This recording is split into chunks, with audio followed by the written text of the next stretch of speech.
রাতের বেলা ঘুমের বেলা দেখতে পেলাম কোথা থেকে এক আলো এসে আমার রাজপ্রাসাদটাকে ধ্বংস করে দিচ্ছে। আলোটা আসছে বাইতুল মাকদাস থেকে।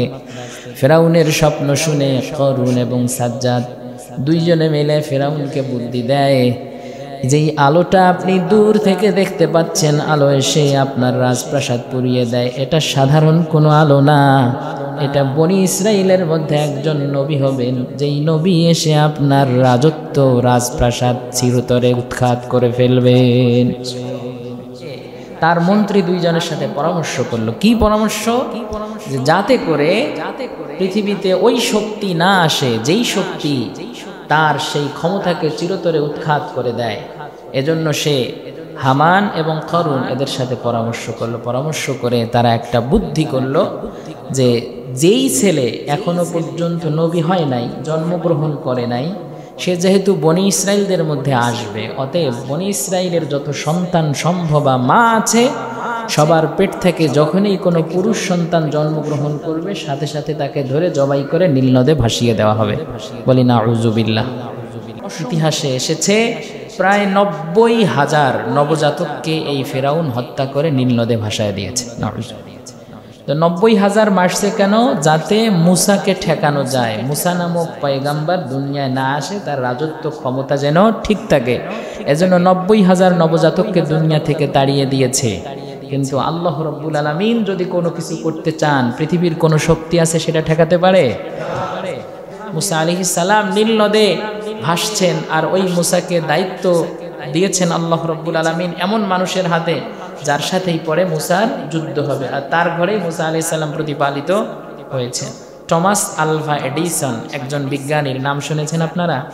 যেই স্কুলে ভর্তি হয়েছে ওই স্কুলের শিক্ষক লিখে দিয়েছে যে এইটার মতো ডাল ব্রেন, এইটার মতো গবেট, এইটার মতো গাধা স্টুডেন্ট আর নাই, ওইটার অ্যাডমিশন আর নেই। এজন্য চিঠিতে লিখে দিয়েছে তার মায়ের কাছে, আপনার সন্তান কখনো মানুষ হবে না, এইটাকে আমরা পড়াতে পারবো না, পড়া বোঝেই না। মা সেই চিঠি সন্তানের সামনে খুলেছেন, খোলার পর দেখে চিঠিতে সন্তানের বিপরীত কথাবার্তা। মা ওই চিঠিটা বানিয়ে বানিয়ে বলেছে, শিক্ষক লিখেছে আপনার সন্তান অত্যাধিক মেধাবী, এত প্রখর মেধাবীকে আমরা পড়াতে পারবো না, বিধায় আমরা তার অ্যাডমিশন নিলাম না। সন্তান এইটা শুনে উৎসাহিত হয়েছে। উৎসাহিত হওয়ার পর সন্তান পরবর্তীতে টমাস আলভা এডিসন হয়েছে, যে কয়েকশো আবিষ্কারের জনক। এখন যে লাইট দেখেন এই বিদ্যুতের জনক হলো টমাস আলভা এডিসন। সুবহানাল্লাহ। যাকে ভর্তি নেয় নাই সেই একসময় কি হয়েছে? পৃথিবীর ভুবন বিখ্যাত বিজ্ঞানীতে পরিণত হয়েছে। আইনস্টাইন, সেও পৃথিবীর ভুবন বিখ্যাত বিজ্ঞানী, তার জীবনেও এরকম অনেক কাহিনী আছে। আব্রাহাম লিঙ্কন কত নির্বাচনে হেরেছে, পরবর্তীতে সে আমেরিকার সবচেয়ে ক্ষমতাধর, সবচেয়ে পপুলার একজন প্রেসিডেন্টে পরিণত হয়েছে। সো ভাই, ছোট্টবেলায় কোনো মানুষকে দেখে ছোট করা, হেউ করা, নিজের সন্তানকে কিছু হবে না তোকে দিয়ে, কিচ্ছু পারবি না, বলদ কোথাকার, জঙ্গল কোথাকার, আমার ঘরেই জন্ম হয়েছে এমন কুসন্তান, সন্তানের মনে আঘাত দিয়ে এইরকম কথা বলা যাবে না। আল্লাহ রব্বুল আলামিন মুসার মায়ের কাছে ওহী অবতীর্ণ করে বললেন, তুমি একটা বাক্স বানাও, ওই বাক্সের মধ্যে তোমার সন্তান মুসাকে রেখে দাও, আর বাক্সটা তুমি নীল নদের মধ্যে ছেড়ে দাও। এই নীল নদের মধ্যে যখন তোমার বাক্সটা তুমি ছেড়ে দিবে, নীল নদের ঢেউ এই বাক্সটাকে ধাক্কা দিয়ে দিয়ে ফেরাউনের চৌহদ্দির সামনে নিয়ে যাবে, আর ফেরাউনের চৌহদ্দির মধ্যে আমি আল্লাহ তাআলা আমার মনোনীত বান্দি আসিয়াকে রেখে দিয়েছি। যখন তার সামনে যাবে, এই বাক্সটা খুলে তার কাছেই তোমার সন্তান লালিত পালিত হবে। আল্লাহ রব্বুল আলামিন মুসার মায়ের কাছে ওহী অবতীর্ণ করলেন, মুসার মায়ের কাছে জানায়া দিলেন, তোমার সন্তান তোমার কাছেই ফিরে আসবে, বরং ওই সরকারি রাজকোষাগার থেকে তুমি আরো বেশি উপঢৌকন স্বরূপ ফেরাউনের কাছ থেকে পুরস্কার লাভ করবে। মাঝখান থেকে মানুষ হবে কে? মুসা আলাইহিস সালাম। মুসা আলাইহিস সালামের মা বাক্সবন্দি করেছেন, এরপর ওই বাক্স ছেড়ে দিয়েছেন নীল নদে। এবার ইজতামশি উখতুকা ফাতাকুলু হাল আদুল্লুকুম, বাক্সবন্দি মুসা নীল নদের ঢেউয়ের তালে তালে শুধু দক্ষিণ দিকে যায় আর যায় আর যায়। আসল মার দুধ খায় মুসা আলাইহিস সালাম, আর মুসা তার ফেরাউন তার সন্তান ভেবে প্রত্যেক মাসে মাসে মুসার আসল মাকে কি দেয়? ভাতা দেয়। সুবহানাল্লাহ, সুবহানাল্লাহ। আল্লাহ চাইলে ঠেকানো যায় ভাই? আল্লাহ রাব্বুল আলামিন কোরআনের এই আয়াতটা পড়ে আশান্বিত হয়ে যায়। আন আরদিহি, মুসার মাকে আল্লাহ তাআলা ওহী অবতীর্ণ করে বললেন, তোমার নবজাতককে তুমি বের করতে ভয় পাচ্ছ, বাক্সবন্দি করে নীল নদে ছেড়ে দাও। নীল নদে কার আশায় মুসার মা মুসাকে ছেড়ে দিলেন। মুসার মা মুসাকে বাক্সের মধ্যে রেখে দিয়েছেন, আর ওই বাক্সের মধ্যে মুসাকে নিরাপত্তা দেওয়ার দায়িত্ব আল্লাহর কুদরত গ্রহণ করেছেন। সুবহানাল্লাহ। কসস, কিসসাতুন মানে গল্প, কিসসা এর বহু বচন হচ্ছে কসস, মানে গল্প সমূহ, গল্প সম্ভার, গল্প সমগ্র। কিসসাতুন এক বচন, বহু বচন হলো কসস। আল্লাহ রাব্বুল আলামিন কসস নামক একটা সূরা দান করেছেন, যেখানে অনেক ধরনের গল্প আল্লাহ রাব্বুল আলামিন তার বান্দার সাথে করেছেন। সুবহানাল্লাহ। কোরআন মাজিদে সূরাতুল কসসে আল্লাহ বলেন, নাতলু আলাইকা মিন নাবাই মূসা, আমি তোমাদেরকে গল্প শোনাবো। হে মুহাম্মদের উম্মত, ও মুহাম্মদ, ও প্রিয়তম পয়গম্বর নবী, আপনাকে আমি গল্প শোনাবো। কার গল্প? মূসা এবং ফিরআউনের গল্প। কোরআন মাজিদে প্রায় ৭৪টি জায়গায় ফিরআউনের কথা বলা হয়েছে। ২৭টা সূরার মধ্যে আলোচনা করা হয়েছে এবং ৭৪ বার ফিরআউনের নাম নেওয়া হয়েছে। ফিরআউনের নাম নিয়ে আল্লাহ তাআলা পৃথিবীর মানুষগুলোকে বিভিন্ন ধরনের গল্পের মাধ্যমে সংকেত দিয়েছেন। তো কোরআন মাজিদ আল্লাহ রাব্বুল আলামিন যে ফিরআউনের নাম নিয়েছেন, ওই ফিরআউন কি একজন ব্যক্তি? আমরা মনে করি মিশরে একজন ফিরআউন ছিল, সে মুসা নবীর সাথে অনেক বেয়াদবি করেছে, মুসলমানদের উপর অত্যাচার করেছে, নীল নদে ডুবিয়ে মারা হয়েছে। তো ফিরআউন কি ব্যক্তির নাম? ইতিহাস তা বলে না। পৃথিবীর সবচেয়ে প্রাচীনতম জনপদ হচ্ছে উম্মুল কুরা, একটা হচ্ছে মক্কা, আর একটা হলো মিসর আল কাহিরা কেন্দ্রিক। নীল নদের আশেপাশে যে সভ্যতা তৈরি হয়েছে, ওই মিশর কেন্দ্রিক প্রাচীন সভ্যতায় যারা শাসন করত, ওই শাসক গোষ্ঠীর একটা বংশ ছিল, সেই বংশের নাম হচ্ছে কিপ্তি। কি বংশ? কিপ্তি। কয়েকটা শব্দ যদি মনে না রাখেন তাহলে গল্প বুঝে আসবে না। মিশরকে শাসন করত যেই বংশ, যেই গোষ্ঠী, যেই পরিবার, ওই পরিবারের নাম হচ্ছে কিপ্তি বংশ। কি বংশ ভাই? কিপ্তি বংশ। কি বংশ? কিপ্তি বংশ। এই মিশরকে যারা শাসন করত, ওই শাসকদের একটা উপাধি ছিল, একটা ডেজিগনেশন ছিল। যারা মিশর শাসন করত তাদেরকে ফিরআউন বলা হতো। এখন বাংলাদেশের যিনি নির্বাহী প্রধান, তাকে কি বলা হয়? প্রধানমন্ত্রী। যিনি রাষ্ট্রের প্রধান, তাকে কি বলা হয়? রাষ্ট্রপতি। যিনি মিশরের শাসন কার্য পরিচালনা করতেন তাকে বলা হতো ফিরআউন। তাকে কি বলা হতো? এখন তাহলে কি বোঝা গেল? ফিরআউন কোনো ব্যক্তির নাম না। ফিরআউন কিসের নাম? উপাধি। রাইট। ফিরআউন কি? উপাধি। কিসের উপাধি? যারা শাসন কার্য পরিচালনা করে তাদেরকে কি বলা হয়? ফিরআউন বা ফারাও। এখন আমরা যে ফিরআউনের নাম শুনে আসলাম, হু ইজ হি? সে কে? এখানে ইতিহাসবেত্তারা বলে মুসার সাথে দুইটা ফিরআউনের সাক্ষাৎ হয়েছে। কয়টা ফিরআউন? দুইটা। একটা ফিরআউন ছোটবেলায় মুসার সহ নবজাতকদেরকে ধরে ধরে হত্যা করত, আর একটা ফিরআউন যাকে নীল নদে ডুবিয়ে মারা হয়েছে। তাহলে টোটাল কয়টা ফিরআউন? শুধু দুইটা ফিরআউন না, মিশর শাসন করত এরকম প্রায় ৯০টা ফিরআউনের নাম ইতিহাসে পাওয়া যায়। ইউসুফ আলাইহিস সালামের সময়ও একজন ফিরআউন ছিল, ওই ফিরআউনের নাম হচ্ছে রাইয়ান। ওই ফিরআউনের নাম কি? রাইয়ান। এখন মুসা আলাইহিস সালামের সাথে যে ঘটনা সংঘটিত হয়েছে তাদের নাম কি? একজনের নাম বলা হয় দ্বিতীয় রামেসিস। কি সিস? দ্বিতীয় রামেসিস। আবার তার আরেকটা নাম আছে, সেটা হলো মারনে পাতা। কি নাম? মারনে পাতা। তার আরেকটা নাম আছে ওয়ালিদ বিন মাসআব। কি নাম? ওয়ালিদ বিন মাসআব। এই শব্দগুলো কি আপনাদের খেয়াল থাকবে? যদি শব্দ খেয়াল না থাকে তাহলে কিন্তু গল্প বুঝে আসবে না। আমি তো শুরুতেই বলেছি যে আমরা আজকে গল্প বলতে যাচ্ছি। তো ফেরাউন সে কার বংশধর, অথবা মুসা আলাইহিস সালাম তিনি কোন বংশে এসেছেন? ইব্রাহিম আলাইহিস সালাতু ওয়াস সালামের দুই ছেলে। কয় ছেলে ভাই? কি কি নাম? ইসমাঈল, ইসহাক। ইসমাঈল, ইসহাক।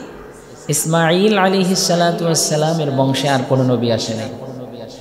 আর ইসহাক আলাইহিস সালাতু ওয়াস সালামের বংশে অনেক নবী এসেছে, এমনকি ঈসা আলাইহিস সালাম পর্যন্ত অসংখ্য নবী ইসহাক আলাইহিস সালামের বংশে এসেছে। ইসহাক আলাইহিস সালাতু ওয়াস সালামের এক ছেলের নাম হচ্ছে ইয়াকুব। কি নাম? ইয়াকুব। ইয়াকুব আলাইহিস সালামের আরেক ছেলের নাম হচ্ছে ইউসুফ। তাহলে ইউসুফ আলাইহিস সালামেরও প্রায় পঞ্চম পুরুষের নাম হচ্ছে মুসা। ইউসুফ আলাইহিস সালামের কততম পুরুষের নাম? মুসা, পঞ্চম পুরুষ। আর ইব্রাহিম আলাইহিস সালাতু ওয়াস সালাম তিনি মুসা আলাইহিস সালামের ঊর্ধ্বতন দশম পুরুষ। কততম পুরুষ? দশম পুরুষ। এবার তাহলে আমরা ইতিহাসের ভিতরে ঢুকি। মুসা আলাইহিস সালাতু ওয়াস সালাম তিনি যখন আসবেন দুনিয়ায়, তখন মিশরের শাসক নাম কি? ওয়ালিদ বিন মাসআদ। সে স্বপ্নে দেখল যে বাইতুল মাকদাস, এটা কোথায়? ফিলিস্তিন। কোথায় এটা? ফিলিস্তিন। এই বাইতুল মাকদাস থেকে একটা আলো আসে। স্বপ্নে দেখছে ফেরাউন। কি দেখছে? বাইতুল মাকদাস থেকে একটা আলো আসছে। ওই আলোটা মিশরের সবগুলো বাড়ি ঘরগুলোকে জ্বালিয়ে পুড়িয়ে ভস্ম করে দিচ্ছে। বাইতুল মাকদাসের আলোটা এসে সরাসরি মিশরের রাজপ্রাসাদকে গ্রাস করে ফেলছে, ভস্ম করে দিচ্ছে, ভেঙে ফেলছে, সব কিছু খান খান হয়ে যাচ্ছে। ফেরাউন এটা স্বপ্নে দেখছে। কিন্তু এখানে একটা জিনিস ফেরাউনের মনের মধ্যে কৌতূহল জাগলো। বাইতুল মাকদাস থেকে যে আলো আসছে, ওই আলোটা এসে ফেরাউনের বংশধর কিপ্তি রাজবংশ ছিল, সবার বাড়িঘরগুলোকে জ্বালায়া দেয়, রাজপ্রাসাদটা পর্যন্ত জ্বালায়া দিচ্ছে। কিন্তু ওই মিশরে বনি ইসরাইলের বংশধর যারা সেখানে বসবাস করে তাদের কোনো ক্ষয়ক্ষতি হচ্ছে না। ফেরাউনের মাথা খারাপ। একটা আলো, আলোর কাজ তো পোড়ানো নয়, আলো এসে আলোকিত করবে, কিন্তু সেই আলো রাজপ্রাসাদকে পুড়িয়ে দেয়, রাজপ্রাসাদকে খান খান করে দিচ্ছে। সে যেই বংশের মানুষ, ওই কীর্তি বংশের মানুষগুলোর উপরে আলো এসে আগুন হয়ে সবাইকে পুড়িয়ে দিচ্ছে। অথচ অন্য যারা বনি ইসরাইল সম্প্রদায়, তাদের কারো ঘর বাড়ি পুড়ছে না। এবার তাহলে কি বুঝলেন? মিশরে দুইটা পরিবার, একটা শেখ পরিবার, একটা জিয়া পরিবার, নাকি? মিশরে কয়টা পরিবার? দুইটা পরিবার। কি কি? একটা বনি ইসরাইল আর একটা হচ্ছে কিপ্তি। একটা বনি ইসরাইল আর একটা কি? এবার বলবেন হুজুর কিপ্তিরা না হয় মিশরে আছে, কিন্তু বনি ইসরাইল কারা? বনি ইসরাইল কোথায় থেকে? আচ্ছা একটু বুঝুন। ইয়াকুব আলাইহিস সালাতু ওয়াস সালামের একটা নাম হচ্ছে ইয়াকুব, ওনার আরেকটা নাম আছে, ওই নামটা হলো ইসরাঈল। কি নাম? ইসরাঈল। ইসরাঈল, ইল মানে আল্লাহ, ইল অর্থ কি ভাই? আর ইসরা মানে হচ্ছে বান্দা। ইসরা মানে বান্দা। তাহলে অর্থ কি হয়? আল্লাহর বান্দা। আল্লাহ তাআলা যত নবী দুনিয়ায় পাঠিয়েছেন, সকল নবীর একটা নাম। প্রত্যেকটা নবীর নাম কয়টা? একটা একটা। কিন্তু দুইজন নবীর নাম একাধিক। তার মধ্যে আমাদের নবী মুহাম্মদ, আহমদ, মুস্তফা, ইয়াসিন, তহা, মুস্তাফা, অনেক নাম, সুবহানাল্লাহ। আরেকজন নবী হলেন ইয়াকুব। আরেকজনের নাম কি? ইয়াকুব। তার আরেকটা নাম হলো ইসরাঈল। কি নাম? ইসরাঈল অর্থ হলো আল্লাহর বান্দা। ইসরাঈল অর্থ কি? আল্লাহর বান্দা। তো এইটাও ইয়াকুব আলাইহিস সালামের একটা নাম। এখন বানি ইসরাঈল মানে ইসরাইলের বংশধর। বানি ইসরাঈল অর্থ কি? ইসরাইলের বংশধর। তাহলে ইসরাইলকে ইয়াকুব আলাইহিস সালাম। তাহলে বনি ইসরাইল কারা? যারা ইয়াকুব আলাইহিস সালামের অধিবাসী। এখন ইয়াকুব আলাইহিস সালাম কোথায় বসবাস করতেন? কেনানে। কোথায় বসবাস করতেন? কেনান কোথায়? কেনান হচ্ছে বাইতুল মাকদাসের আশপাশ। এখন এইটাকে সহজভাবে বলি, ভারতবর্ষ আর ভারত দুই কথা কি এক? দুই কথা এক না। ভারতবর্ষের মধ্যে বাংলাদেশ, পাকিস্তান, বর্তমানে ইন্ডিয়া, তিনটা দেশ এর মধ্যে ইনক্লুডেড হতে পারে। কিন্তু শুধু ভারত বলতে এখন আর ওই মানচিত্র বোঝায় না, এখন যে ভারত ওইটাই। আর ভারতবর্ষ মানে তামাম ভারতবর্ষ। তো ওই সময়ে শাম নামে একটা দেশ ছিল। কি নাম ভাই? শাম। শাম দেশটার অন্তর্ভুক্তি কি ছিল? সিরিয়া এবং বর্তমান ফিলিস্তিন এবং জর্ডান, এই তিন দেশকে একত্রে কি বলা হয়? শাম। তো এই শাম দেশের অধিবাসী ছিল কারা? ইউসুফ আলাইহিস সালাম, ইয়াকুব আলাইহিস সালাম, ইসহাক আলাইহিস সালাম, ইব্রাহিম আলাইহিস সালাম, সবাই কোথায়? শাম দেশে। এখন বনি ইসরাইলদের উৎপত্তি কোথায়? শাম দেশে কিংবা ফিলিস্তিনের আশপাশে অথবা জর্ডানের আশপাশে। এখান থেকে তারা কোথায় গিয়ে আশ্রয় নিয়েছে? মিশরে। মিশরে যারা আশ্রয় নিয়েছে তারা হলো বানি ইসরাইল। বানি ইসরাইল কারা? ইসহাক আলাইহিস সালাতু ওয়াস সালামের বংশধর। এখন যারা ইহুদি তারা কার বংশধর? বনি ইসরাইল। তারা কারা? এবার আপনাদের কাছে জানতে চাই, আপনারা কারা? আমরা কারা? শাব্দিক অর্থে আমরাও বনি ইসরাইল নাকি? আমরাও শাব্দিক অর্থে ইহুদি, শাব্দিক অর্থে আমরাও কি? ইহুদি বলতে খারাপ লাগতেছে, তাই না? অথচ ইসহাক আলাইহিস সালাতু ওয়াস সালামের বংশধরকে কি বলা হয়? ইহুদি বলা হয়। যারা তাওরাতের অনুসারী। যারা কিসের অনুসারী? তাওরাতের অনুসারী। এবার আরেকটা কথা বলি, সেদিন তাফসিরে বলছি, শাব্দিক অর্থে আমরা সবাই হিন্দু। শাব্দিক অর্থে আমরা সবাই কি? মনে মনে আপনারা রাগ করতেছেন, হুজুর আমাদেরকে হিন্দু বানায় দিচ্ছেন। আমরা তো ছোটবেলায় খাতনা করছি নাকি? খাতনা করলেই হিন্দু মুসলমানের পার্থক্য হয় না। হিন্দু কাকে বলা হয়? যারা সিন্ধু নদের আশপাশে বসবাস করে তাদেরকে কি বলা হয়? হিন্দু। যাই হোক, ইতিহাসের ওই দিকে না যাই। এখন বনি ইসরাইল এসে বসবাস করে কোথায়? মিশরে। মিশরে কয়টা ফ্যামিলি? দুইটা। একটা হলো কিপ্তি, আরেকটা হচ্ছে বনি ইসরাইল। তো ফেরাউন স্বপ্নে কি দেখল? ফেরাউন স্বপ্নে দেখছে বাইতুল মাকদাস থেকে একটা আলো এসে ওই মিশর জনপদের যত কিপ্তি বংশের মানুষ আছে সবার উপরে আগুন ধরে যায়। রাজপ্রাসাদটা খান খান হয়ে মাটিতে পড়ে যাচ্ছে, জ্বলে পুড়ে একদম ধ্বংস হয়ে যাচ্ছে, ভস্ম হয়ে যাচ্ছে। কিন্তু বনি ইসরাইলের একটা ঘরও পড়ে না। ফেরাউনের মাথা খারাপ। সকালবেলা ফেরাউনের মন্ত্রী হামান করুনকে ফেরাউন ডাক দিয়ে বলছে, ও হামান করুন, তোমরা কোথায়? তাড়াতাড়ি আসো। আমি তো এক আশ্চর্যজনক স্বপ্ন দেখলাম, আমার স্বপ্নের তাবির তোমরা করো। রাতের বেলা, ঘুমের বেলা দেখতে পেলাম কোথা থেকে এক আলো এসে আমার রাজপ্রাসাদটাকে ধ্বংস করে দিচ্ছে। আলোটা আসছে বাইতুল মাকদাস থেকে। ফেরাউনের স্বপ্ন শুনে করুন এবং সাজ্জাদ দুইজনে মিলে ফেরাউনকে বুদ্ধি দেয়, যেই আলোটা আপনি দূর থেকে দেখতে পাচ্ছেন, আলো এসে আপনার রাজপ্রাসাদ পুড়িয়ে দেয়, এটা সাধারণ কোনো আলো না। এটা বনি ইসরাইলের মধ্যে একজন নবী হবেন, যেই নবী এসে আপনার রাজত্ব, রাজপ্রাসাদ চিরতরে উৎখাত করে ফেলবেন। ফেরাউন তখন কয়, 400 বছর যাবৎ আমার বাপদাদা এই মিশর শাসন করে, এখন এইটাকে আমি ছেড়ে দেব? এটা হতে পারে না, আমাকে বুদ্ধি দাও, কি করা যায়। এক সময় ফেরাউন তরমুজ বিক্রি করত। কি বিক্রি করত? তরমুজ বিক্রি করত। এরপর গোরস্থানের দারোয়ান হয়েছে, দারোগা হয়েছে। সেইখান থেকে ইলেকশন করে সে ইলেক্টেড প্রেসিডেন্ট অফ মিশর। মিশরের সে প্রেসিডেন্ট হয়েছে। তার রাজত্ব সে ছেড়ে দিতে চায় না, বিধায় সে তার মন্ত্রী দুইজনের সাথে পরামর্শ করলো। কি পরামর্শ? যাতে করে পৃথিবীতে ওই শক্তি না আসে যেই শক্তি তার সেই ক্ষমতাকে চিরতরে উৎখাত করে দেয়।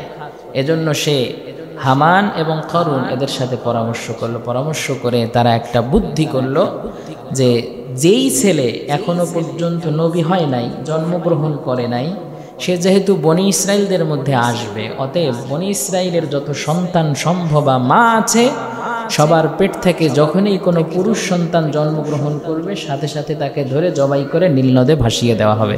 বলি নাউযুবিল্লাহ। সর্বপ্রথম সন্তান হত্যা করার পরিকল্পনা গ্রহণ করেছে যে, তার নাম ফেরাউন। কি নাম ভাই? এখন এই আধুনিক যুগে যারা পরিবার পরিকল্পনার বিভিন্ন সিস্টেম অবলম্বন করে সন্তান জন্ম দিতে বাধা প্রদান করেন, আমরা হচ্ছি নব্য ফেরাউন। কথা বুঝে আসছে আপনাদের? মন খারাপ করতেছেন নাকি? রিজিকের ভয়ে সন্তান হত্যা করা জায়েজ নাই। ওয়ালা তাকতুলু আওলাদাকুম খাশিয়াতা ইমলাক। এত সন্তান হলে কয়টা ফ্ল্যাট দেব, বাড়ি নাই, টাকা নাই, চাকরি নাই, রিজিক দেবে কিভাবে? এত অল্প টাকার মালিক, গরিব মানুষ, এত বাচ্চা জন্ম দিলে রিজিক দেব কিভাবে? এই উদ্দেশ্যে যদি কোনো ধরনের সিস্টেম আপনি ফলো করেন, জন্ম নিয়ন্ত্রণ পদ্ধতি অবলম্বন করেন, আপনি আমি নতুন ফেরাউন। মাসআলা ভালো করে শুনে নিয়েন। শুধুমাত্র মা এবং সন্তানের শরীর যদি খারাপ না হয়, মৃত্যুর আশঙ্কা যদি না থাকে, একটা এখনো দুধ খায়, আর একটা নিলে কি হবে? হয়তো মায়ের ক্ষতি হবে, নয়তো পরের সন্তানটার ক্ষতি হবে, অথবা কোলের শিশুটার ক্ষতি হবে, এবং মৃত্যুর আশঙ্কা যদি থাকে, তাহলে আপনি জন্ম নিয়ন্ত্রণ পদ্ধতি অবলম্বন করতে পারেন। নচেত আপনি যদি জন্ম নিয়ন্ত্রণ পদ্ধতি অবলম্বন করেন, আপনার শুক্রাণু, আপনার স্ত্রীর ডিম্বাণু মিলে যদি কখনো সন্তান আসার সম্ভাবনা দেখা দেয়, আর আপনি জন্ম নিয়ন্ত্রণ পদ্ধতি অবলম্বন করার কারণে আপনার বিরুদ্ধে খুনের মামলা হবে আল্লাহর দরবারে।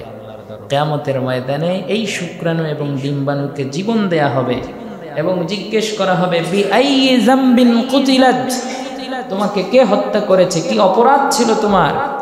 তখন ওই দিন এই আপনার সন্তান উত্তর যখন মামলা করবে, আল্লাহ আপনাকে জিজ্ঞেস করে, হোয়াই, কেন তুমি আমার বান্দাকে পৃথিবীতে আসতে দাও নাই?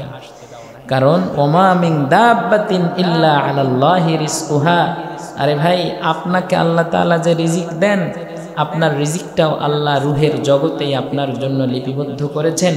যেই সন্তান আসবে তার রিজিকটাও আল্লাহ তার খাতায় লিখে রেখেছেন।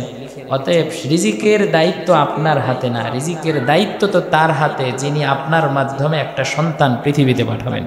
সুবহানাল্লাহ।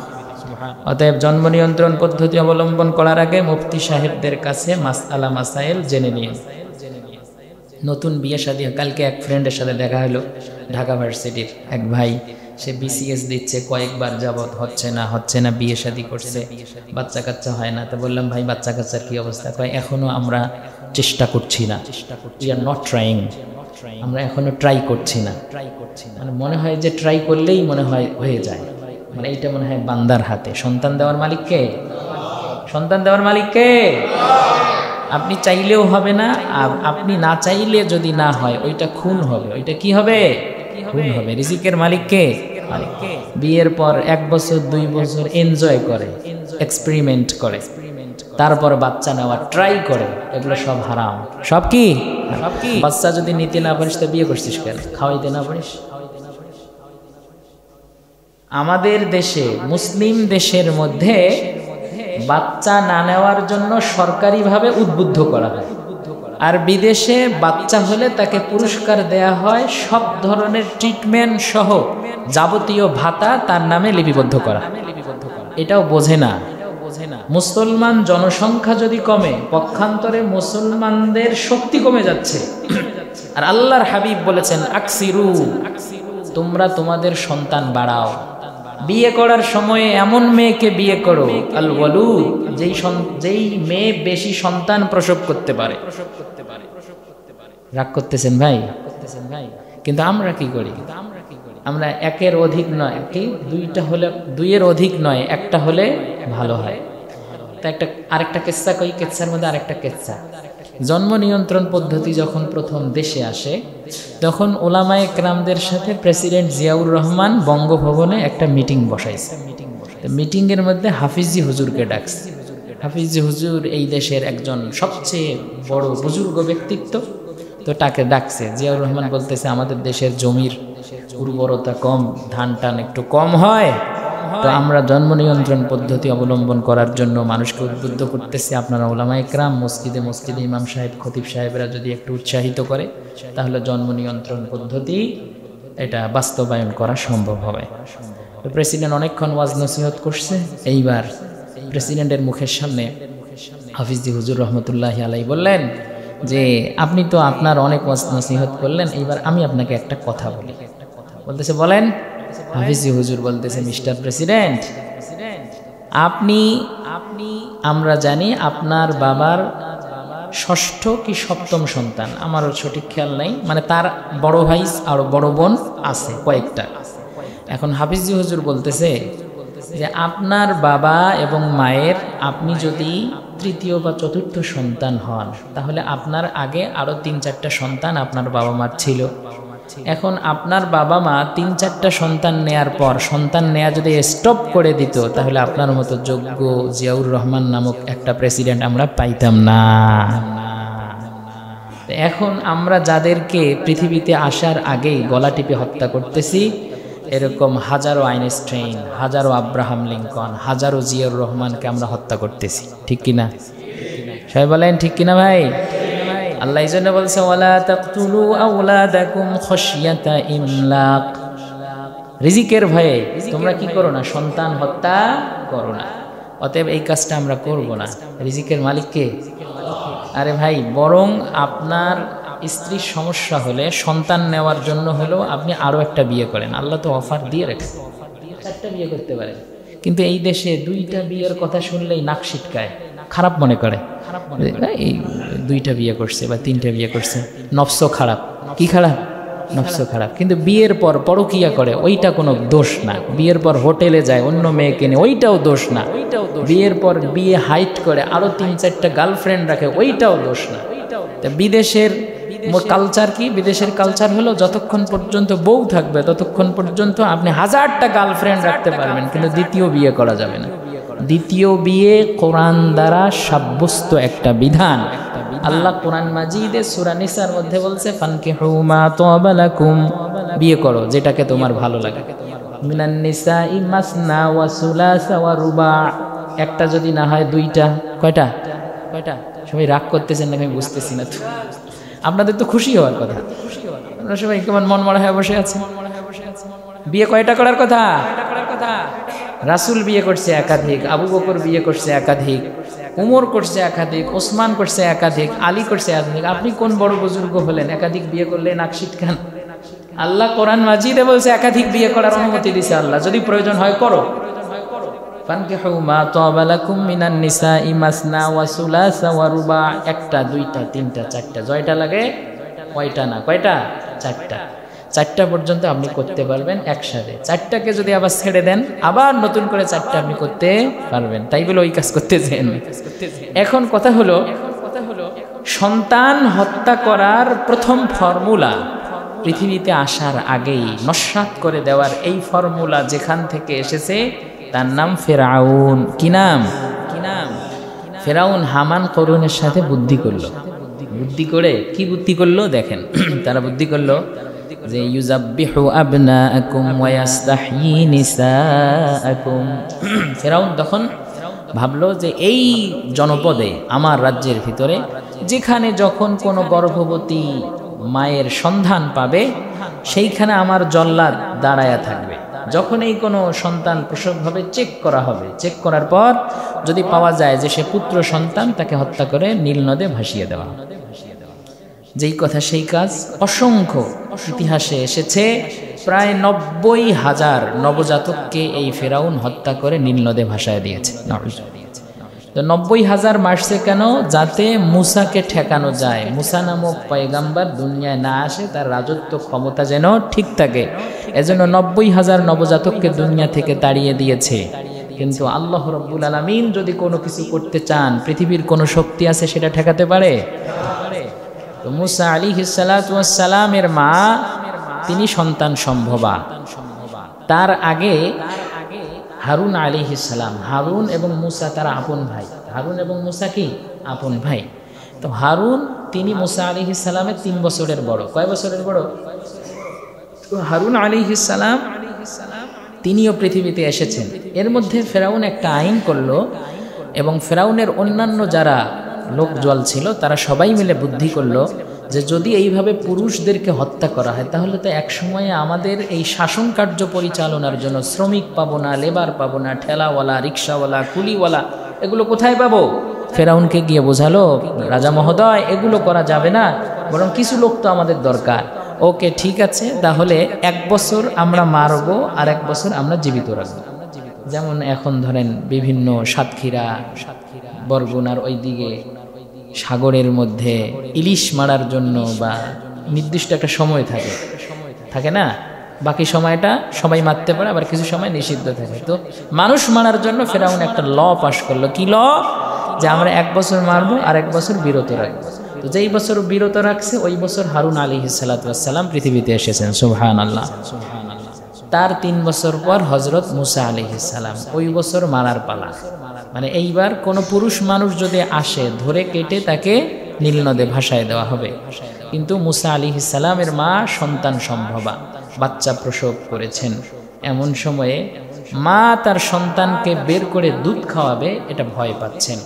ভয় পাওয়ার কারণে সে কি করবে দিশেহারা। তখন আল্লাহ রাব্বুল আলামিন মুসার মায়ের মনের মধ্যে ওহী অবতীর্ণ করলেন। সেই কথা আল্লাহ সূরা তাহার মধ্যে বলছেন, ওয়ালাকাদ মানান্না আলাইকা মাররাতান উখরা। ওগো মুসা, তোমার উপরে আমি আল্লাহ তাআলা বারবার দয়া করেছি। ইয আওহাইনা ইলা উম্মিকা মা ইউহা। আর আপনার মায়ের উপরে আমি আল্লাহ তাআলা ওহী অবতীর্ণ করলাম। কি ওহী অবতীর্ণ করলাম? আল্লাহ বলেন, আনিকযি ফীহি ফিত তাবুতি ফাকযি ফীহি ফিল ইয়াম্মি ফালইউলকিহিল ইয়াম্মু বিস-সাহিলি ইয়াখুযহু আদুউল লি ওয়া আদুউল্লাহ। আল্লাহ রাব্বুল আলামিন মুসার মায়ের কাছে ওহী অবতীর্ণ করে বললেন, তুমি একটা বাক্স বানাও, ওই বাক্সের মধ্যে তোমার সন্তান মুসাকে রেখে দাও, আর বাক্সটা তুমি নীল নদের মধ্যে ছেড়ে দাও। এই নীল নদের মধ্যে যখন তোমার বাক্সটা তুমি ছেড়ে দিবে, নীল নদের ঢেউ এই বাক্সটাকে ধাক্কা দিয়ে দিয়ে ফেরাউনের চৌহদ্দির সামনে নিয়ে যাবে। আর ফেরাউনের চৌহদ্দির মধ্যে আমি আল্লাহ তাআলা আমার মনোনীত বান্দি আসিয়াকে রেখে দিয়েছি। যখন তার সামনে যাবে, এই বাক্সটা খুলে তার কাছেই তোমার সন্তান লালিত পালিত হবে। আল্লাহ রাব্বুল আলামিন মুসার মায়ের কাছে ওহী অবতীর্ণ করলেন। মুসার মায়ের কাছে জানায়া দিলেন, তোমার সন্তান তোমার কাছেই ফিরে আসবে, বরং ওই সরকারি রাজকোষাগার থেকে তুমি আরো বেশি উপঢৌকন স্বরূপ ফেরাউনের কাছ থেকে পুরস্কার লাভ করবে। মাঝখান থেকে মানুষ হবে কে? মুসা আলাইহিস সালাম। মুসা আলাইহিস সালাতু ওয়াস সালামের মা বাক্সবন্দী করেছেন, এরপর ওই বাক্স ছেড়ে দিয়েছেন নীল নদে। এবার ইজতামশি উখতুকা ফাতাকুলু হাল আদুল্লুকুম। বাক্সবন্দী মুসা নীল নদের ঢেউয়ের তালে তালে শুধু দক্ষিণ দিকে যায় আর যায় আর যায়। এদিক থেকে মুসা আলাইহিস সালামের ভাই, নাম ছিল মারিয়াম, ইনি ঈসা আলাইহিস সালামের মা না, মারিয়াম আলাইহিস সালাতু ওয়াস সালাম, তিনি তার ভাইয়ের সাথে দৌড়ায়। নদী সাগরের ঢেউয়ের তালে তালে ভাই বাক্সবন্দী অবস্থায় দৌড়ায়, আর বোন, বড় বোন ছোট ভাইয়ের প্রতি দরদ মহব্বত বেশি থাকে। ভাইয়ের শোকে ওই সাগরের পাশে দিয়ে সেও দৌড়ায়। দেখে হঠাৎ করে গিয়ে তাবুত, ওই সিন্দুকটা ফেরাউনের রাজপ্রাসাদের, ফেরাউনের স্বর্ণমহলের সামনে গিয়ে থেমেছে। সেখানে আসিয়া সেই বাক্সটা নিয়েছেন। বাক্স খুলে দেখে ফুটফুটে সুন্দর এক নবজাতক। সেই নবজাতককে নিয়ে রাজপ্রাসাদে গিয়েছেন। রাজপ্রাসাদে যাওয়ার পর এইবার ফেরাউন বাক্সের মধ্যে এই নবজাতককে দেখে, নিষ্পাপ শিশু, সুন্দর চেহারা, নাদুস নুদুস। ফেরাউন দেখার সাথে সাথে আসিয়াকে বলছে, এইটাই সেইটা যেইটা আমাকে একদিন হত্যা করবে, এটাকে এখন হত্যা করে দাও। এখন আসিয়া ফেরাউনকে বলতেছে, ওয়ালি তুসনা আলা আইনাইয়া, যে এইটা সেইটা না যেইটা তোমাকে হত্যা করবে, এইটা বরং আমরা আমাদের সন্তান হিসেবে রেখে দেই, এই জনপদের মানুষ জানবে এ ফেরাউনের বাচ্চা। অতএব মুসা আলাইহিস সালাম ফেরাউনের ঘরের মধ্যে ফেরাউনের বাচ্চা হিসেবে লালিত পালিত হবেন। কিন্তু দুধ খাওয়াবেন কিভাবে? আল্লাহ তাআলা কোরআনে বলেছেন, ওয়া হাররামনা আলাইহিল মারাদিআ মিন ক্বাবল। আল্লাহ তাআলা পৃথিবীর সব নারীর দুধ ভক্ষণ করাকে মুসা আলাইহিস সালামের জন্য হারাম করে দিয়েছেন। এখন মুসা আলাইহিস সালামকে দুধ পান করাবে কে? এজন্য মিটিং বসলো। মিটিংয়ের মধ্যে মুসা আলাইহিস সালাতু ওয়াস সালামের যে বোন, সেও ছিল। সে এখন বলছে, দেখুন আপনাদের নবজাতক তো কারো দুধেই মুখ দেয় না, অতএব আমি কি হাল আদুল্লুকুম, আমি কি আপনাদেরকে বলে দেব এমন একটা পরিবারের কথা যেই পরিবারের কাছে আপনার সন্তান পাঠিয়ে দিলে ওইখানে থেকে দুধ পান করানো হবে এবং আপনাদের সন্তান স্বাচ্ছন্দ্যে ওই দুধ পান করবে। ফেরাউন খুশি হয়ে গেল, দুধের ব্যবস্থা হয়েছে, আসিয়াও খুশি। দুইজনে মিলে বুদ্ধি পরামর্শ করে একজন ধাত্রীমা দুধমা নিয়োগ করলো, যেই দুধমা হচ্ছে মুসা আলাইহিস সালামের আসল মা। সুবহান। আসল মার দুধ খায় মুসা আলাইহিস সালাম, আর মুসা তার ফেরাউন তার সন্তান ভেবে প্রত্যেক মাসে মাসে মুসার আসল মাকে কি দেয়? ভাতা দেয়। সুবহানাল্লাহ, সুবহানাল্লাহ। আল্লাহ চাইলে ঠেকানো যায় ভাই? আল্লাহ রাব্বুল আলামিন কোরআনের এই আয়াতটা পড়ে আশান্বিত হয়ে যায়। আন আরদিহি, মুসার মাকে আল্লাহ তাআলা ওহী অবতীর্ণ করে বললেন, তোমার নবজাতককে তুমি বের করতে ভয় পাচ্ছ, বাক্সবন্দি করে নীল নদে ছেড়ে দাও। নীল নদে কার আশায় মুসার মা মুসাকে ছেড়ে দিলেন। মুসার মা মুসাকে বাক্সের মধ্যে রেখে দিয়েছেন, আর ওই বাক্সের মধ্যে মুসাকে নিরাপত্তা দেওয়ার দায়িত্ব আল্লাহর কুদরত গ্রহণ করেছে। সুবহানাল্লাহ। এরপর আল্লাহ রব্বুল আলামিন বলেছেন, আর আরদিহি, তুমি তাকে দুধ পান করাবে এবং আমি তোমাকে মুসাকে তোমার কোলের মধ্যেই ফিরিয়ে দেব। সুবহান। এভাবে মুসা আলাইহিস সালাম বড় হতে থাকলেন। হঠাৎ করে যখন ফালাম্মা বালাগা আশুদ্দাহু, মুসার বয়স যখন হলো, পরিণত বয়স হলো, তখন মুসা একদিন শহরে গিয়েছেন বেড়ানোর জন্য। গিয়ে দেখে কিপ্তি বংশ এবং বনি ইসরাইল বংশের মধ্যে ঝগড়া হচ্ছে। তো সাধারণত যারা ক্ষমতায় থাকে তাদের একটু দাপট বেশি। তো ফেরাউনের এক তব্বাখ বাবুর্চি, সে মুসার বনি ইসরাইল বংশের এক লোককে মেরেছে। ওই বিচার করতে গিয়ে মুসা আলাইহিস সালাতু ওয়াস সালাম ফেরাউনের সেই বাবুর্চিকে একটা থাপ্পড় মেরেছে। আর আল্লাহর পয়গম্বর মুসা আলাইহিস সালামের একটা থাপ্পড়ের ওজন 40 মণ। বলেন না সুবহানাল্লাহ। একটা থাপ্পড় খাইছে, ওটা ওই জায়গায় কাইত শেষ। এখন ওই জায়গা থেকে মুসা আলাইহিস সালাম ভয় পেয়ে গিয়েছে। এখন যাকে মারছে সে ফেরাউনের সৈন্য। ফেরাউন এবার ভাবলো, আমার বাহিনীকে মারে, বাপরে বাপ, বিচার হবে। কার বিচার করবে? ফেরাউনের ছেলে মুসা। কিন্তু মুসা আলাইহিস সালাতু ওয়াস সালাম ভয় পেয়ে গেলেন। উনি ওই জনপদ থেকে বের হয়ে আসলেন, আরেক জনপদের দিকে যাচ্ছেন, যেই জনপদের নাম হচ্ছে মাদিয়ান। কি নাম? মাদিয়ান। মাদিয়ান হচ্ছে জর্ডানের একটা এলাকা। তো সেখানে গেলেন, ঘটনা সংক্ষেপ করে নিয়ে আসলাম। মাদিয়ান শহরে যাওয়ার সময়ে তিনি একা, নিরুদ্দেশ, খাবার নাই, পানি নাই, মরুভূমি দিয়ে যাচ্ছেন। মরুভূমিতে দেখলেন একটা কূপ, ওই কূপ থেকে সবাই পানি খায়, কিন্তু ওই কূপের অদূরেই দুইটা বালিকা দাঁড়িয়ে আছে। অন্য মানুষেরা পানি নিয়ে যায়, ঢাকনা লাগিয়ে দিয়ে যায় কূপের উপরে। বালিকা দুইজন আর পানি উত্তোলন করতে পারে না। মুসা আলাইহিস সালামের হাতের ঘুষির ওজন কত? 40 মণ। এখন উনি এক হাত দিয়ে ঢাকনাটা সরাইয়া দিলেন, আর ওই দুই বালিকাকে বললেন, তোমরা তোমাদের ইচ্ছে মতো পানি নাও। দুজন ইচ্ছে মতো পানি নিয়ে বাড়িতে চলে গেলেন। বাড়িতে যাওয়ার পর এই দুই বালিকা তার বাবার কাছে বলছে, আজকে এক লোককে দেখলাম ভীষণ শক্তিশালী, দেখতেও বেশ সুদর্শন, তো সেই লোক আমাদেরকে কূপের ঢাকনা সরিয়ে পানি দিয়েছে। এইবার ওই ছোট্ট দুই বালিকার বাবা বুঝতে পেরেছেন আসলে এ কোন লোক। তার কারণ ওই ছোট্ট দুই বালিকার বাবা যিনি, তার নাম শুআইব আলাইহিস সালাতু ওয়াস সালাম। শুআইব আলাইহিস সালাম তার দুই মেয়ের মুখের কথা শুনে বললেন, তোমরা আগামীকাল পানি আনতে গিয়ে ওই যুবককে আমার কাছে নিয়ে আসবে। যুবক এসেছে। ওই সময়ে মরুভূমিতে মুসা আলাইহিস সালাম একটা দোয়া করেছে, রব্বি ইন্নী লিমা আনজালতা ইলাইয়া মিন খাইরিন ফাকির। এই মরুভূমিতে আল্লাহ, এখন আমি কোথায় যাব, কোথায় থাকবো, খাবার নাই, পানি নাই। তখন সে দোয়া করেছে, রব্বি ইন্নী লিমা আনজালতা ইলাইয়া মিন খাইরিন ফাকির। হে রব, তুমি যা কিছু অবতীর্ণ করো আমি তো তার মুখাপেক্ষী।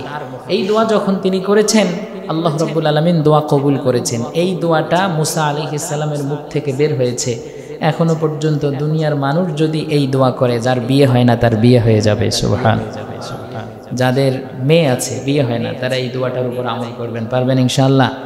আর যেই যুবকরা বিয়ে করতে চান তারাও বেশি বেশি রব্বি ইন্নী লিমা আনজালতা ইলাইয়া মিন খাইরিন ফাকির বলবেন। মুসা আলাইহিস সালামের দোয়া, মুসা আলাইহিস সালাম এই দোয়া পড়েছেন, আর শুআইব আলাইহিস সালামের মেয়ের সাথে বিয়ের ব্যবস্থা হয়েছে। সুবহান। শুআইব আলাইহিস সালাম বললেন, আমার মেয়েকে তোমার সাথে বিয়ে দেব, বিনিময়ে 8 বছর মোহর আদায় করার কারণে 8 বছর শ্রম দিতে হবে আমার বাড়িতে। মুসা আলাইহিস সালাম 8 বছর শ্রম দিছে। এরপর শুআইব আলাইহিস সালামের মেয়ের সাথে বিয়ে হয়েছে। এবার পরিবার পরিজন সহ মুসা আলাইহিস সালাম ৮-১০ বছর পর মিশরে ফিরে যাবেন। মাদিয়ান থেকে কোথায় যাবেন ভাই? মিশরে। সাথে আছে তার স্ত্রী। যাওয়ার সময়ে হঠাৎ তার সন্তান সম্ভবা স্ত্রীর পানির দরকার, আগুনের দরকার। আগুন খোঁজার জন্য মুসা যাচ্ছেন। যতই যান সামনের দিকে দেখেন কোথাও আগুন নাই, পাথর ঘষাঘষি করছে, আগুন নেই। সামনে যত যান, সামনে যত চলতে যান, আগুন নেই, আগুন নেই। হঠাৎ দেখে কিছু গাছগাছালির উপরে একটা আলো। ওই আলো দেখতে পেয়ে তিনি আলো ধরতে যান, আলো আরো দূরে সরে যায়। আলো ধরতে যান, আলো আরো দূরে সরে যায়। এমন সময়ে আসমান থেকে একটা আওয়াজ আসলো। কি আওয়াজ? আল্লাহ সূরা তাহার মধ্যে বলছে, ইন্নী আনা রাব্বুকা ফাখলা'না আলাইক। মুসা, এই রাতের বেলা অন্ধকারে তুমি যে আলো খোঁজার জন্য শুধু সামনের দিকে অগ্রসর হও, মুসা এই আলোটা পৃথিবীর কোনো সাধারণ আলো না, বরং এই আলোটা আমি আল্লাহ তাআলা আমার ৭০,০০০ নূরের মধ্যে সবচেয়ে ক্ষুদ্র নূর দিয়ে তুর পর্বতকে আলোকিত করে দিয়েছি। মুসারে, এইটা সাধারণ কোনো আলো না, এইটা বরং ওইটা যেটা তোমার মহান রব। ইন্নী আনা রব্বুকা, নিশ্চয় আমি তোমার রব। ফাখলা'না আলাইক, তুমি তোমার জুতা খোলো। বিল ওয়াদিল মুকদ্দাস তুয়া, তুমি এখন সবচেয়ে পবিত্রতম স্থানে অবস্থান করছো। সুবহানাল্লাহ। এরপর আল্লাহ ওয়াহী অবতীর্ণ করলেন, ওয়া আনা আখতারতুকা, আমি তোমাকে মনোনীত করলাম। ফাসতামি' লিমা ইউহা, তোমার উপরে যে ওয়াহী অবতীর্ণ হয় ওইটা তুমি শোনো। ইন্নানি আনাল্লাহু, নিশ্চয়ই আমি তোমার আল্লাহ। লা ইলাহা ইল্লা আনা, আমি ছাড়া তোমার আর কোনো ইলাহ নেই। ফা'বুদিনি, অতএব আমার ইবাদত করো। ওয়া আকিমিস সালাতা লিযিকরি, আর কি করো? আমাকে স্মরণ করার জন্য নামাজ পড়ো। সুবহানাল্লাহ। মুসা আলাইহিস সালামের সাথে দিদার হলো কোথায়? তুর পর্বতে আল্লাহর সাথে। ওই সময় আল্লাহ তাআলা মুসার উপরে একটা বিধান ফরজ করলেন। কি বিধান? আকিমিস সালাতা লিযিকরি। মুসা, আমি তোমার আল্লাহ, আর আল্লাহ হয়ে আমি তোমাকে প্রথম অর্ডার করছি, you have to say your prayer 5 times a day, দৈনিক 5 বার তুমি নামাজ পড়বে। এই অর্ডার মুসা আলাইহিস সালাতু ওয়াস সালামকে আল্লাহ রাব্বুল আলামিন করলেন। আর বিশ্ব নবী মুহাম্মদ মুস্তাফা তিনি যখন আরশে আজিমে গিয়েছেন তখনও আল্লাহ রাব্বুল আলামিন স্পেশাল একটা অর্ডার করেছেন। সেই অর্ডারটা কি? 5 ওয়াক্ত নামাজ আদায় করবে। আমি ঘটনার মধ্য দিয়ে বিশেষ এক জায়গায় যেতে চেয়েছিলাম, কিন্তু ঘটনার 10 ভাগের 1 ভাগও হয়নি, যার কারণে সামনের জুমায় ইনশাআল্লাহ আলোচনা হবে মুসা এবং ফেরাউনের আলোচনা। সামনে এখান থেকে শুনবো। তবে আজকের আলোচনার জিস্ট খোলাসা এইটাই, হতাশ হওয়া যাবে না। হতাশ হওয়া যাবে না। হতাশা এটা মুসলমানের সিফাত না, এটা কাফেরদের সিফাত। হতাশ হলে মুসা আলাইহিস সালামের মা হয়ে যেতেন। মুসা আলাইহিস সালাম নীল নদে ভাসছেন, আর ওই মুসাকে দায়িত্ব দিয়েছেন আল্লাহ রাব্বুল আলামিন এমন মানুষের হাতে যার সাথেই পরে মুসার যুদ্ধ হবে, আর তার ঘরেই মুসা আলাইহিস সালাম প্রতিপালিত হয়েছেন। টমাস আলভা এডিসন একজন বিজ্ঞানীর নাম শুনেছেন আপনারা? যেই স্কুলে ভর্তি হয়েছে ওই স্কুলের শিক্ষক লিখে দিয়েছে যে এইটার মতো ডাল ব্রেন, এইটার মতো গবেট, এইটার মতো গাধা স্টুডেন্ট আর নাই, ওইটার অ্যাডমিশন আর নেই। এজন্য চিঠিতে লিখে দিয়েছে তার মায়ের কাছে, আপনার সন্তান কখনো মানুষ হবে না, এইটাকে আমরা পড়াতে পারবো না, পড়া বোঝেই না। মা সেই চিঠি সন্তানের সামনে খুলেছেন, খোলার পর দেখে চিঠিতে সন্তানের বিপরীত কথাবার্তা। মা ওই চিঠিটা বানিয়ে বানিয়ে বলেছে, শিক্ষক লিখেছে আপনার সন্তান অত্যাধিক মেধাবী, এত প্রখর মেধাবীকে আমরা পড়াতে পারবো না, বিধায় আমরা তার অ্যাডমিশন নিলাম না। সন্তান এইটা শুনে উৎসাহিত হয়েছে। উৎসাহিত হওয়ার পর সন্তান পরবর্তীতে টমাস আলভা এডিসন হয়েছে, যে কয়েকশো আবিষ্কারের জনক। এখন যে লাইট দেখেন এই বিদ্যুতের জনক হলো টমাস আলভা এডিসন। সুবহানাল্লাহ। যাকে ভর্তি নেয় নাই সেই একসময় কি হয়েছে? পৃথিবীর ভুবন বিখ্যাত বিজ্ঞানীতে পরিণত হয়েছে। আইনস্টাইন, সেও পৃথিবীর ভুবন বিখ্যাত বিজ্ঞানী, তার জীবনেও এরকম অনেক কাহিনী আছে। আব্রাহাম লিঙ্কন কত নির্বাচনে হেরেছে, পরবর্তীতে সে আমেরিকার সবচেয়ে ক্ষমতাধর, সবচেয়ে পপুলার একজন প্রেসিডেন্টে পরিণত হয়েছে। সো ভাই, ছোট্টবেলায় কোনো মানুষকে দেখে ছোট করা, হেউ করা, নিজের সন্তানকে কিছু হবে না তোকে দিয়ে, কিচ্ছু পারবি না, বলদ কোথাকার, জঙ্গল কোথাকার, আমার ঘরেই জন্ম হয়েছে এমন কুসন্তান, সন্তানের মনে আঘাত দিয়ে এরকম কথা বলা যাবে না। আল্লাহ চাইলে এই সন্তানেই একদিন মুসা হবে, ঈসা হবে। আল্লাহ চাইলে এই সন্তান একদিন আবু হানিফা হবে, আহমদ ইবনে হাম্বল হবে। পারেন কিনা আল্লাহ? পারেন কিনা আল্লাহ? সন্তানের মনে আঘাত দেবেন না, ছোট্টবেলায় সবাই উৎসাহিত করবেন, উৎসাহ দেবেন। পারবেন ইনশাআল্লাহ? আল্লাহ যেন তৌফিক দান করেন। আমিন। ওমা তৌফিক ইল্লা বিল্লাহ।